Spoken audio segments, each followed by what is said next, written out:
Hello students, तो कैसे हो आप सब। मेरा नाम है प्रिंस पांडे और आप सबका स्वागत करता हूँ अपने इस छोटे से प्यारे चैनल P2 एडुकेशन में। तो आज हम लोग पढ़ेंगे क्लास 9। ठीक है, क्लास 9 का कौन सा टॉपिक, सॉरी कौन सा चैप्टर, तो हम पढ़ेंगे मोशन। सॉरी इंग्लिश हिंदी में बात करें तो गति। ठीक है, मोशन। इस यूनिट का नाम ही है गति। ठीक है, तो सबसे पहले तो हमारा जो पाठ का नाम है गति, उस नाम के बारे में जानना होगा। ठीक है, तो गति का मतलब होता है कि मैं यहाँ पे खड़ा हूं और मैं ये चल दिया, तो मैं ये जो चल रहा हूं ये मैं गति में हूं। मतलब कि मेरे स्थिति में, मैं मतलब जिस जगह पे खड़ा हूं उस जगह में परिवर्तन होते जा रहा है समय के साथ। मतलब कि मान लीजिए कोई आदमी एक यहाँ खड़ा है और ये चलते चलते चलते कुछ समय बाद यहाँ पे आ गया। तो पहले यहाँ था, बाद में यहाँ आ गया, तो इसके स्थिति में परिवर्तन हो गया। पहले यहाँ मान लीजिए 2 बज रहा था और ये 2 बज के 2 मिनट पे ये आ गया। ठीक है, 100 मीटर की दूरी पे आ गया।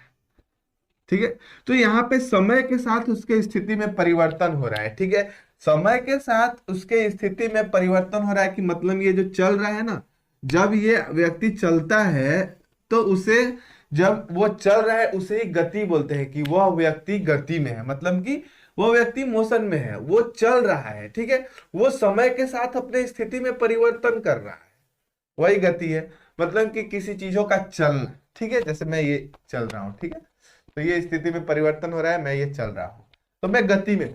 ठीक है, तो बस हमारा जैसे चलता है, हम यहाँ पे खड़े हैं, देख रहे हैं कि बस हमारा यहाँ पे था, फिर यहाँ आया, फिर यहाँ आया, फिर आया, ये चल रहा है, समय के साथ अपने स्थिति में परिवर्तन कर रहा है। ठीक है, तो उसका मतलब कि ये बस गति में होता है। ट्रेन चलता है, बाइक मोटरसाइकिल चलते हैं, हमारा पृथ्वी जो है घूम, सूर्य के चारों तरफ घूमता रहता है अपने स्पिन पे, अपने उस पे भी, कक्ष पे भी वो घूमता है। ठीक है, जिसकी वजह से दिन रात होता है, हमारा ठंडा गर्म सीजन आता है। ठीक है, तो दुनिया में बहुत सारी चीजें जो है वो हमेशा गति में रहती हैं, बहुत सारी चीजें गति में नहीं रहती, उसे गति में लाया जाता है।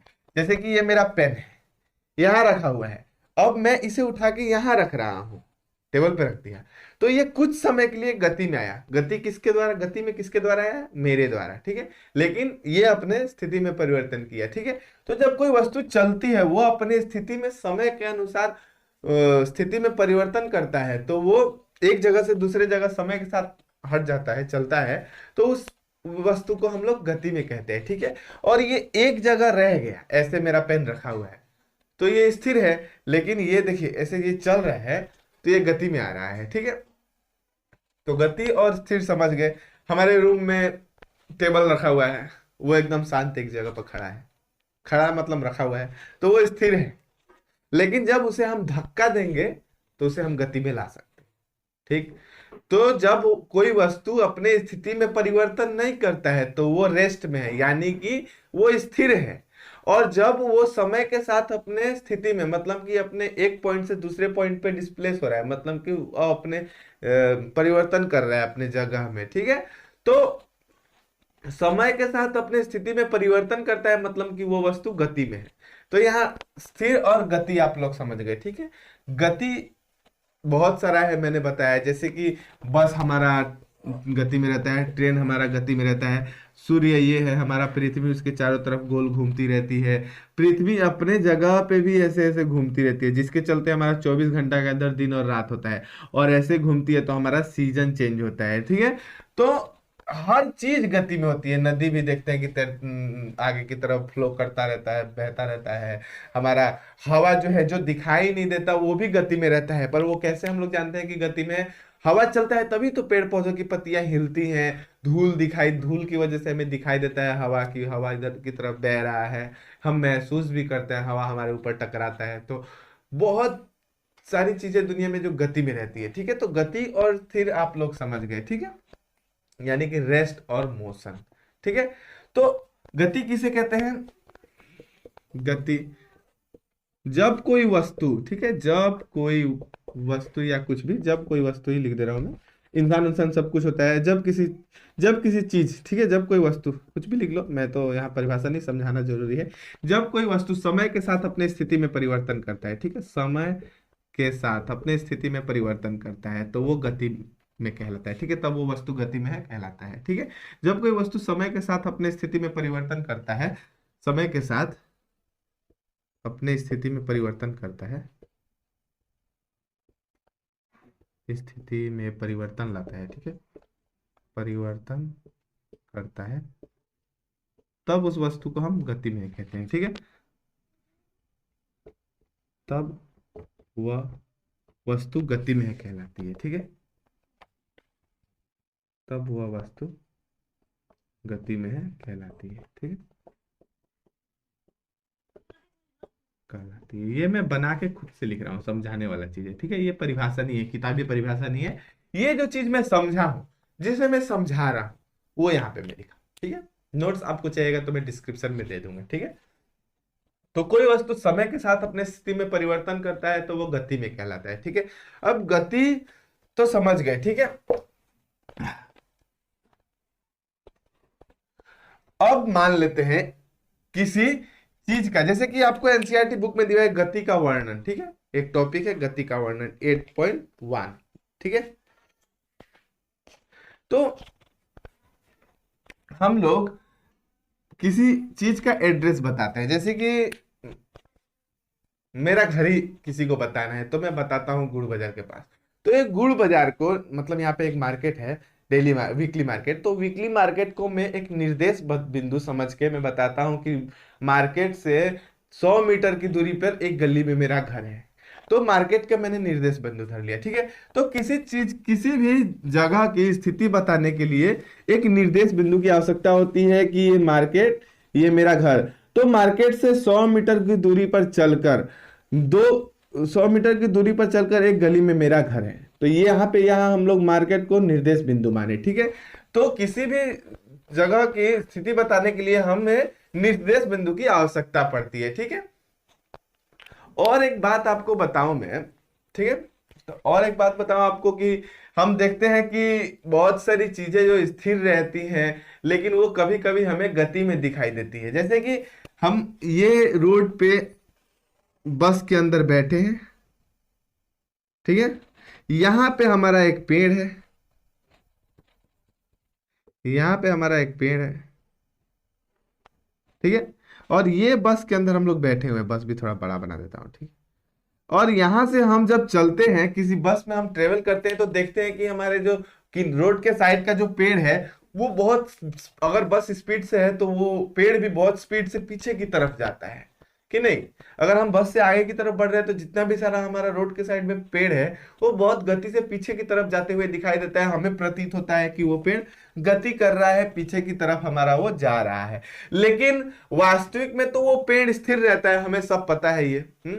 हम किसी बस या ट्रेन में देखते हैं कि सारा पेड़ कुछ भी हो, वो सब पीछे की तरफ भागते हैं, लेकिन वो हमें प्रतीत होता है गति में है बोल के, लेकिन वो गति में नहीं रहते, ये सबको पता है। ठीक है, अब वहीं पे मैं, यहाँ पे मैं खड़ा हूं या कोई खड़ा है। ठीक है, यहाँ पे मान लो मैं ही खड़ा हूं।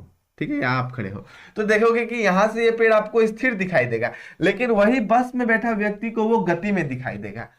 ठीक है, तो बहुत सारी ऐसे वस्तुएं होती हैं, बहुत सारी ऐसे घटनाएं हैं जहां पे कि कोई वस्तु हमारा रेस्ट में रहते हुए, मतलब कि उसकी स्थिति में परिवर्तन नहीं हो रहा है, वो गति में नहीं है, फिर भी हमें गति में दिखाई देता है। जैसे कि बस से हम बाहर की तरफ देखते हैं तो हमें पेड़ जितने भी रोड के साइड में है वो हमें गति में दिखाई देते हैं। ठीक है, पीछे की तरफ बहुत गति के साथ बढ़ते जाते हैं। ठीक है, और वहीं हम बस हमारे सामने से जा रहा है तो देखते हैं कि बस तो गति में कर रहा है, साथ ही साथ हमें उस अंदर, बस के अंदर बैठा हुआ आदमी भी गति में लगता है कि दोनों जा रहे हैं। लेकिन वही बस में दो व्यक्ति बैठे हैं, अब बस के अंदर आ गए हम लोग। ठीक है, और बस के अंदर हम देखते हैं कि सब तो अपने अपने जगह पे बैठे हैं, कोई हिलडुल भी नहीं रहा है, लेकिन बस के बाहर से देखे तो हमें सब गति में दिखाई देता है। ठीक है, तो बहुत सारी ऐसी घटनाएं हैं जहां पे कोई वस्तु हमारा गति में न रहते हुए भी गति में दिखाई देता है। जैसे कि एग्जांपल मैंने आपको बताया कि बस में बैठे हैं, रोड के साइड में पेड़ है,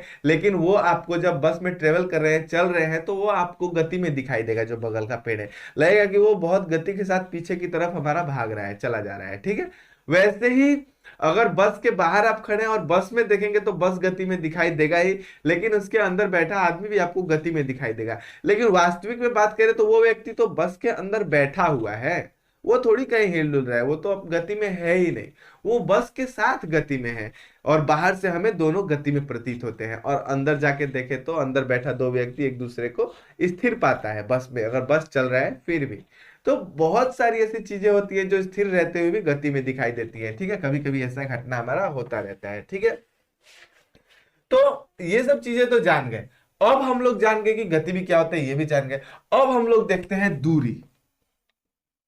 दूरी दूरी का माप जो है हम लोग मीटर में करते हैं, ठीक है, मीटर में, मीटर में माप, ठीक है, मीटर। मीटर हमारा ऐसा यूनिट, हम लोग यूनिट तो फर्स्ट ईयर में आप लोग पढ़ेंगे बहुत आगे। तो इसका माप हम लोग, इसका हम लोग यूनिट हम लोग मीटर मानते हैं, ठीक है। मीटर है, किलोमीटर है, सेंटीमीटर है, ठीक है। दूरी तो हर एक चीज की होती है, ठीक है, इसका यूनिट भी बहुत सारा है, हम नॉर्मली मीटर में मापेंगे, ठीक है।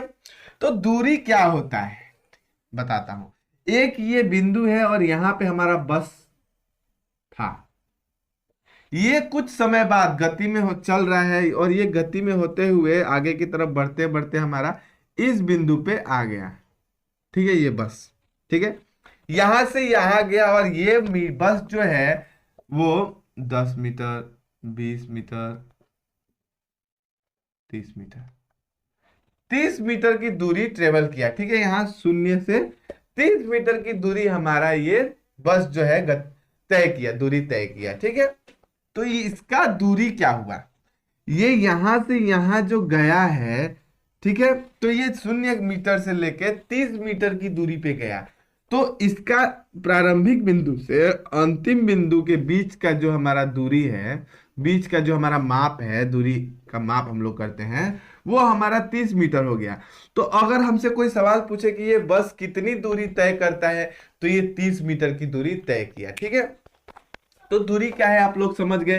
किसी एक वस्तु का, वस्तु कोई एक वस्तु बोले, इंसान बोले, मनुष्य बोले, कुछ भी, एक जगह से दूसरी जगह तय करता है अपना, क्या बोले, कुछ भी बोलो, जैसे कि आप अपने घर से स्कूल तक जाते हैं तो कुछ दूरी तय करते हैं। मान लीजिए आपका ये है और यहाँ पे आपका स्कूल है, ठीक है, यहाँ पे आपका स्कूल है। तो आपका स्कूल मान लेते हैं कि घर से 2 किलोमीटर दूर है। आप अपने घर से निकलकर 2 किलोमीटर दूर अपने स्कूल पे जाते हैं। तो जो 2 किलोमीटर दूर हम लोग बोल रहे हैं वही दूरी कहलाता है, ठीक है। तो दूरी का माप हम लोग किलोमीटर, मीटर, इन सब में करते हैं, ठीक है। हम ज्यादातर मीटर में देखेंगे, ठीक है, दूरी का माप मीटर में, ठीक है। तो दूरी, अब दूरी समझ गए कि यहां से ये 2 किलोमीटर की दूरी तय कर रहा है। तो किसी वस्तु का प्रारंभिक दूरी, प्रारंभिक बिंदु से उसका अंतिम जो बिंदु है जहां तक वो अपना अपना गति तय कर रहा है, तो वो हमारा, अब सॉरी, अपना दूरी तय कर रहा है, जहां पे वो अपने फाइनल, अपने अंतिम लक्ष्य में पहुंच जा रहा है, तो उसके बीच का जो चाल है वो कितना दूर चला, ठीक है, वही दूरी कहलाता है, ठीक है। और उसका माप किलोमीटर, मीटर में करते हैं, ठीक है। तो यहां पे हमें दूरी के साथ एक चीज के बारे में जानना है, ठीक है, दूरी और विस्थापन, ठीक है। यहां पे हम अच्छी तरह से देखेंगे कि दूरी और विस्थापन में क्या अंतर है, ठीक है। दूरी और विस्थापन, यहाँ पे हम लोग एग्जाम्पल के द्वारा समझेंगे दूरी और विस्थापन क्या होता है। दूरी तो मैंने आपको समझाया, विस्थापन क्या होता है और इन दोनों में अंतर क्या है, ठीक है। मान लीजिए ए बिंदु पे हम लोग यहाँ पे पहले थे, हम लोग क्या, मुझे ही मान लो मैं यहाँ ए बिंदु पे हूँ, यहाँ ए बिंदु पे हूँ, कुछ देर बाद मैं यहाँ आया बी बिंदु पे, और ये इससे मान लो 50 मीटर दूर है, ठीक है, यहाँ पे आ गया 50 मीटर दूर पे। फिर सी बिंदु पे आया, ये मान लो 70 मीटर दूर है, और फिर डी पे आया और ये 100 मीटर दूर पे है, ठीक है। 100 मीटर दूरी पे आया, तो ये ए बिंदु से डी बिंदु तक एक दूरी तय कर रहा है, हाँ?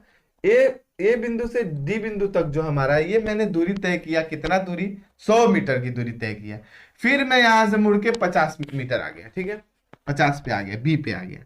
अभी मैं यहाँ पे हूँ, ठीक है। मैं इधर से गया, यहाँ गया, फिर यहाँ गया, डी बिंदु पे जाके मैं फिर लौट आया बी पे, ठीक है। तो मैं कितनी दूरी तय किया मुझे बताओ। मैं देखिए ए से डी तक गया तो पहले 100 मीटर की दूरी, फिर 100 से मैं 50 पे आया, मतलब कि कुल में 150 मीटर की दूरी तय किया, ठीक है। टोटल में 150 मीटर चला, ठीक है। ए बिंदु से डी बिंदु तक 100 मीटर की दूरी, फिर इस तरह चल के इतना तो 100 मीटर तय किया, फिर मैं चल के आया है 50 पे, तो कुल में 150 मीटर की दूरी तय किया, ठीक है। तो कुल में जहां अपने प्रारंभिक बिंदु से अंतिम बिंदु तक कहां तक मैं चल के वापस आया, तो वो हमारा दूरी कहलाया, 150 मीटर की दूरी। अब वही विस्थापन की बात करें तो हमारा प्रारंभिक बिंदु से अंतिम बिंदु के बीच की निकटतम दूरी, मतलब कि अंतिम और प्रारंभिक बिंदु के बीच की सबसे, हमारा अंतिम और प्रारंभिक का बीच का सबसे निकट दूरी, जैसे हमारा बीच का निकट दूरी जो जहां से मिल जाए वो हमारा विस्थापन कहलाता है, ठीक है। तो ये तो एक सरल रेखीय पथ था, ठीक है, ये सीधा एक पथ था, ठीक है। तो यहाँ पे जो विस्थापन होगा हमारा, अगर मैं यहां तक की बात करूं तो विस्थापन हमारा 50 मीटर होगा सिर्फ। क्यों? क्योंकि हमारा ए से बी, हमारे ये सबसे निकटतम दूरी होगा। बी ही तो मेरा फाइनल है ना, बी ही तो मेरा अंतिम है। मैं ए से डी तक गया, फिर डी से बी तक आ गया, तो मैं अंतिम कहाँ रुका? यहाँ पे प्रारंभ किया, कहाँ? यहाँ से। तो अंतिम से प्रारंभिक बिंदु के बीच की दूरी, मतलब बीच के निकटतम दूरी को विस्थापन कहा जाता है, ठीक है। सरल रेखा पथ में आप लोग को समझने में थोड़ा प्रॉब्लम होगा, मैं बताऊंगा आगे। एक चीज देख ले कि हमारा यहाँ विस्थापन 50 मीटर हुआ। अब अगर मैं बात करूं फिर से कि मैं ए से डी तक जा रहा हूं, ठीक है, ए से डी तक मैं आया, फिर से मान लो ए से डी तक आया तो मैं दूरी कितना तय किया? फिर से अगर सोचूं तो दूरी मैंने 100 मीटर का तय किया। नॉर्मली ए से शुरू किया, डी पर आके रुक गया, तो प्रारंभिक बिंदु से अंतिम बिंदु मेरा 100 मीटर की मैंने दूरी तय किया, तो 100 मीटर मान लिया। अब विस्थापन की बात करें तो देखिए, प्रारंभिक बिंदु मेरा ए है, ठीक, अंतिम बिंदु क्या है? डी है, मैं यहां पे रुक गया। तो यहां पे जो मेरा वास्तविक दूरी है, जितना दूरी मैं तय किया, ठीक है, यहां से हमारा कोई निकटतम दूरी बन ही नहीं रहा है। अब यहां से मैं इस बिंदु को मिलाऊं तो ये 100 मीटर हुआ ना, तो ये 120 मीटर की दूरी हो जाएगा। तो ये निकटतम दूरी कहाँ हुआ? विस्थापन क्या होता है? प्रारंभिक बिंदु से अंतिम बिंदु के बीच की निकटतम दूरी विस्थापन होती है। तो हमारा ए से डी तक का सबसे निकटतम दूरी भी यही होगा। तो यहां पे हमारा दूरी हो या विस्थापन दोनों 100 मीटर का होता है, ठीक है। यहाँ पे हमारा डिस्टेंस हो या डिस्प्लेसमेंट दोनों 100 मीटर का ही हुआ। तो यहाँ हम ये देखें कि दूरी जो है, दूरी विस्थापन के बराबर हो सकती है, ठीक है, दूरी विस्थापन के बराबर हो सकती है। लेकिन लेकिन और एक यहाँ चीज ध्यान देने वाली थी कि हमारा दूरी 150 मीटर तय कर लिए, दूरी 150 मीटर तय कर लिए थे सबसे पहले वाले केस में, ठीक है, 150 मीटर तय कर लिए थे, लेकिन यहाँ पे विस्थापन हमारा 50 मीटर का ही हुआ था। तो दूरी हमारा विस्थापन से ज्यादा हो सकता है, दूरी विस्थापन से ज्यादा हो सकता है, ठीक, दूरी लिख देता हूं मैं, दूरी विस्थापन से ज्यादा हो सकता है, कम नहीं, ठीक है, ज्यादा हो सकता है। ये सब पॉइंट से याद रखना, दूरी विस्थापन से ज्यादा हो सकता है लेकिन कम नहीं, ठीक है। हमारा विस्थापन कभी भी निकटतम दूरी है, ठीक है, तो वो कभी भी दूरी से कम ही होगा। तो दूरी विस्थापन से ज्यादा हो सकता है लेकिन कम नहीं, याद रखिएगा, ये पॉइंट है हमारा, ठीक है। तो दूरी विस्थापन के बराबर हो सकती है, ए से डी तक चला तो दूरी और विस्थापन दोनों बराबर हुए। लेकिन पहला केस में हम लोग पहला केस में ए से डी तक गए थे, फिर बी तक वापस आए थे, तो 150 मीटर की दूरी तय किए थे, लेकिन विस्थापन हमारा 50 मीटर का ही हुआ था। तो दूरी ज्यादा हो गया, विस्थापन कम हो गया। तो दूरी विस्थापन से ज्यादा हो सकती है लेकिन कम नहीं हो सकती, ठीक है। तो आप लोग ये मिटा देता हूं, स्क्रीनशॉट लेना है ले लीजिए। तो आप लोग ये समझ गए कि हमारा गति क्या होता है, गति और स्थिर क्या होता है, कोई वस्तु गति में कब आता है। ठीक है, तो ये भी मैंने बताया कि जब तक हम उस पर कार्य नहीं करेंगे, मान लीजिए टेबल को धक्का नहीं देंगे, तब तक वो अपने गति में नहीं आएगा। और उसके बाद हम लोगों ने देखा कि कोई वस्तु स्थिर रहती है फिर भी हमें गति में दिखाई देती है। फिर हम लोगों ने दूरी भी देख लिया, विस्थापन भी देख लिया। तो विस्थापन क्या था? विस्थापन हमारा प्रारंभिक बिंदु से अंतिम बिंदु के बीच की निकटतम दूरी थी। ठीक है, तो किसी सरल रेखा में हमारा, अगर कोई वस्तु, अगर कोई आदमी या कोई बस या कुछ भी सीधा ट्रेवल करता है, सीधा अपना दूरी तय करता है, तो दूरी और विस्थापन बराबर होंगे। ठीक है, दूरी और विस्थापन बराबर होंगे। लेकिन वही वही व्यक्ति यहां से घूम के फिर इधर आ जाता है, तो दूरी कभी भी विस्थापन से ज्यादा होगा। दूरी हम लोगों ने इतना तय किया, लेकिन विस्थापन की बात करें तो यही है ना, इतना छोटा ये हमारा विस्थापन हुआ है। तो दूरी विस्थापन से ज्यादा हो सकता है। ठीक है, विस्थापन कभी भी दूरी से कम ही होगा, दूरी से ज्यादा नहीं हो सकता। ठीक है, और अब बात करें हम दूसरा पॉइंट, एक पॉइंट तो हम लोग समझ गए। ठीक है, नोट आपको दे दूंगा, उसमें आप लोग देखिएगा। ठीक है,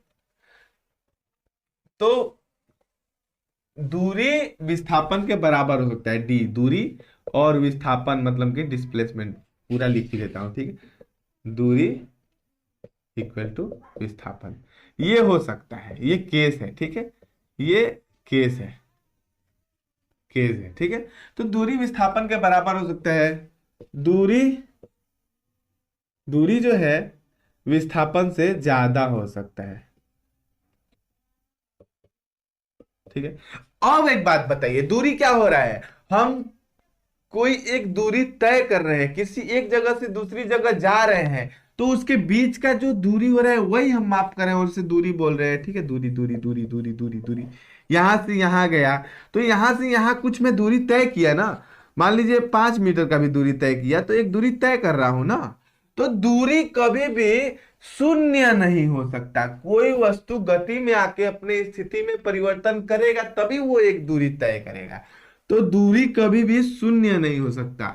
लेकिन विस्थापन जो है, विस्थापन हमारा जो है, विस्थापन शून्य हो सकता है।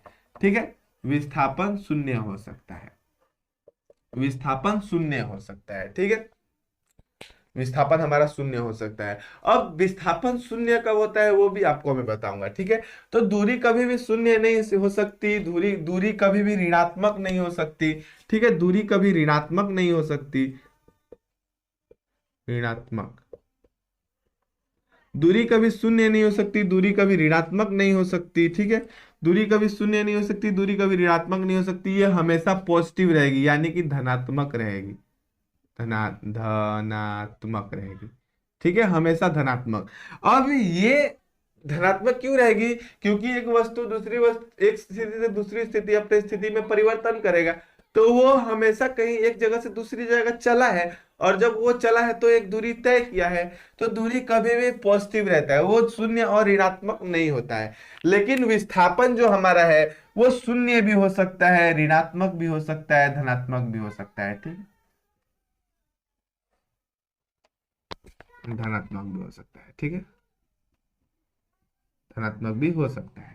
तो विस्थापन हमारा शून्य भी हो सकता है, ऋणात्मक भी हो सकता है, धनात्मक भी हो सकता है। लेकिन दूरी जो है, दूरी जो है वो शून्य नहीं होगा, विस्थाप ऋणात्मक नहीं होगा, सिर्फ ये धनात्मक होता है। ठीक है, तो इसका स्क्रीनशॉट लेना है ले लीजिए, उसके बाद और दूरी में देखते हैं। लगने से मैं दूरी और विस्थापन का एक अंतर आपको बता दूंगा, एक चार्ट टेबल बना लेंगे हम लोग। ठीक है, अब और एक बात ध्यान देने की जरूरत है, यहाँ पे दूरी जो है,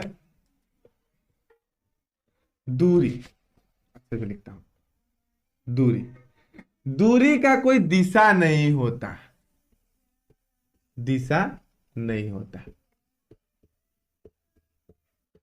अब हमें जानना है कि इस बिंदु, ये हम आपका घर है मान लीजिए, और आप यहां से चल के, यहां से चल के यहां इस स्कूल पे आ गए अपने। ठीक है, ये आपका स्कूल हो गया।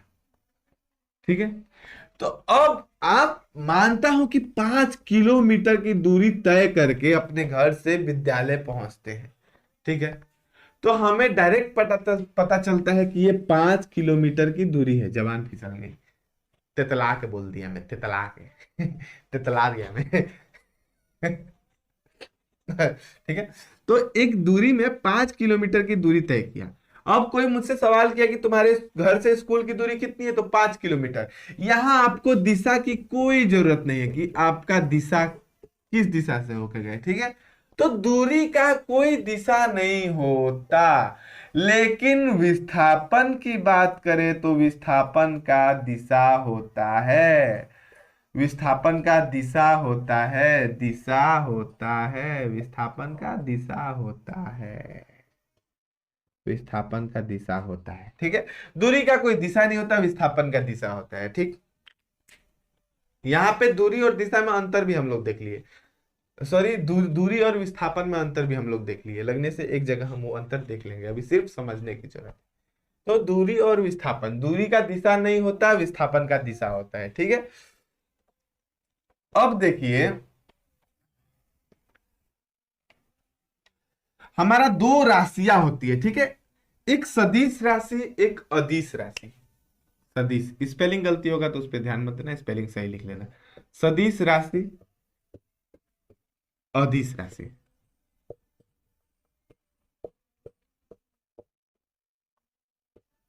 देखिए इसके नाम में ही इसका परिभाषा छिपा हुआ है, ठीक है, ध्यान देने की जरूरत है।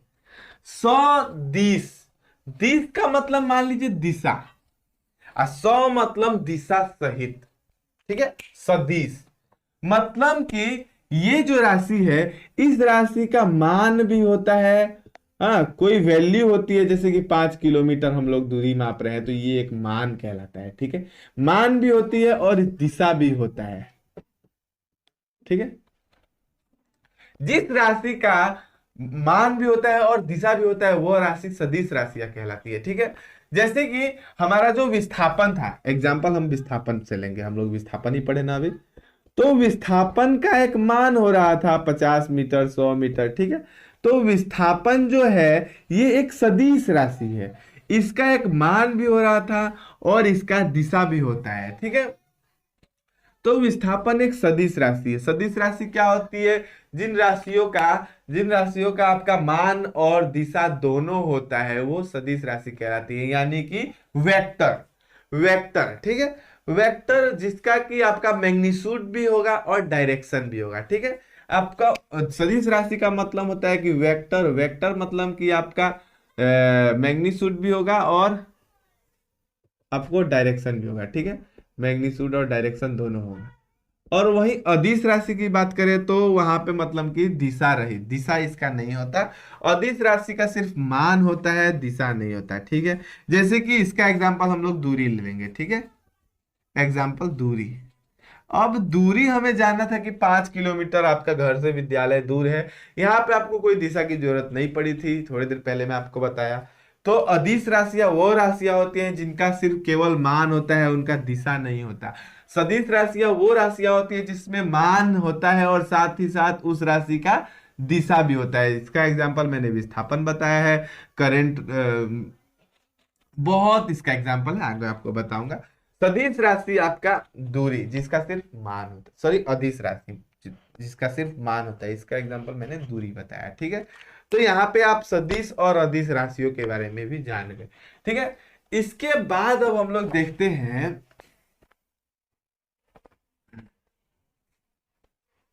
दूरी और विस्थापन में अंतर। अच्छी तरह से यहाँ पे आप लिखेंगे, ठीक है। दूरी और विस्थापन में अंतर। दूरी, मैं द कैसे बना देता हूं, दूरी, विस्थापन।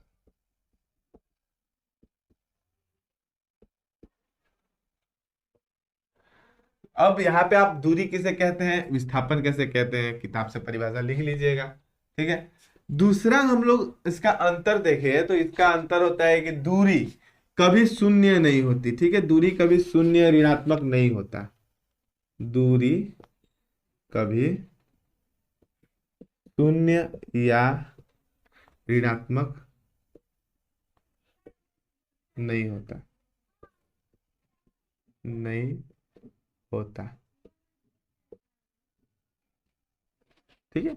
और वहीं यहाँ पे विस्थापन की बात करें तो यह शून्य भी होता है, ऋणात्मक भी होता है और धनात्मक भी होता है।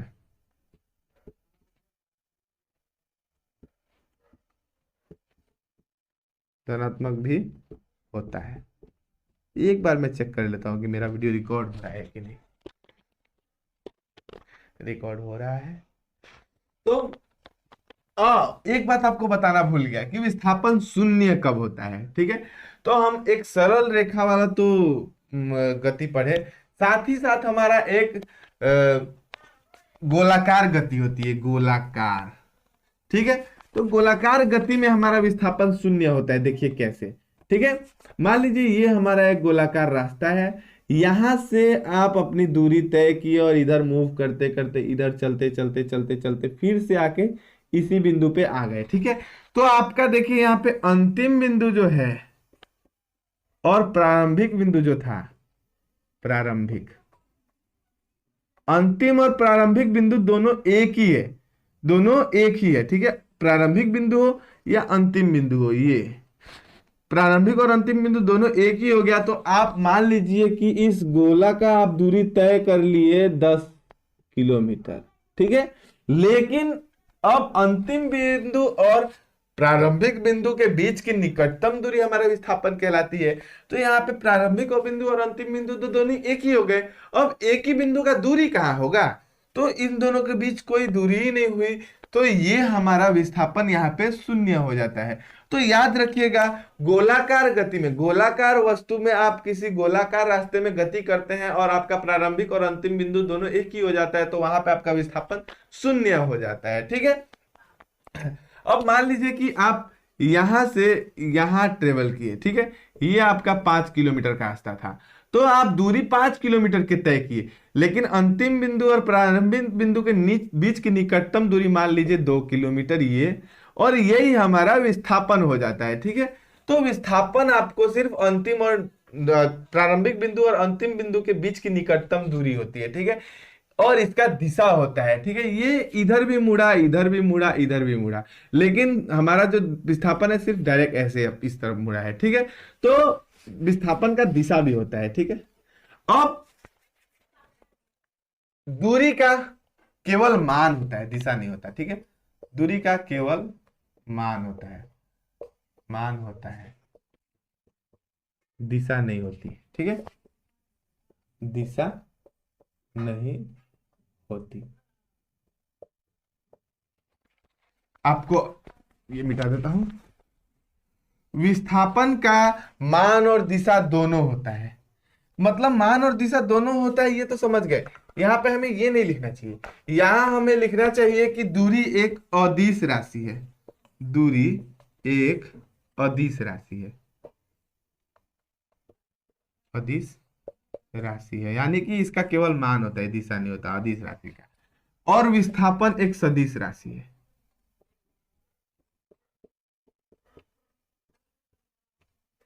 सदिश राशि है।